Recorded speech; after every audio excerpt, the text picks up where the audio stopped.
Hi, love. In 2020, I was dying. I wrote a book, How I Saved My Own Life. You can get it on Amazon, and I'm reading it to you here. Follow along. The surrender that isn't. Every morning in those early gay days, I got down on my knees, not to pray, not to worship, not to petition the sky daddy, I don't know, you're told to go fuck himself, to surrender. Specifically, to say out loud to the universe, to the air, to whatever was listening, I got no ideas. That was it, the whole practice. 5 words. I'm standing here lost and I really could use some help, some direction, anything. What came was much quieter than that. Clarity. Tiny at first, almost insultingly small. A flicker of understanding about why a particular thought hurt, why a specific moment triggered a specific response, why I believed what I believed about myself and where exactly that belief had come from. Just a glimpse, just enough to see by. But here's what I learned about clarity. You don't need a flood, just a crack. Because that one small crack of clarity, that moment of seeing myself without an audience, without shame, without the terror of rejection, it offered me something I hadn't had in years. Capacity.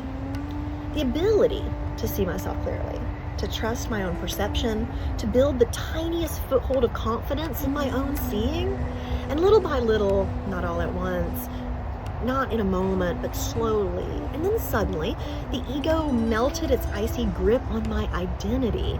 Turns out, the ego is not that tough. It's just loud.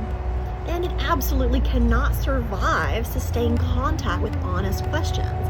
That's why Alkalize begins with why. Not nutrition first, not routine first, not habits. Why? Why do I feel that?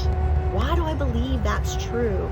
Why did I hear it that way, that thing, react like that, need that particular person to see me in that particular light? Every foothold tested, every handhold examined for truth and stability before I put weight on it. I deconstructed everything, and I mean everything.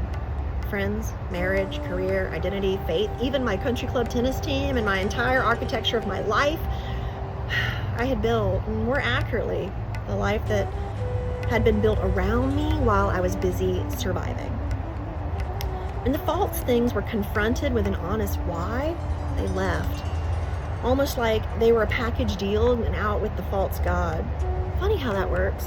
What remained when everything false was gone? Well, me.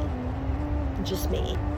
Kneeling on the floor every morning with no ideas and open hands. Turns out that's exactly enough to start.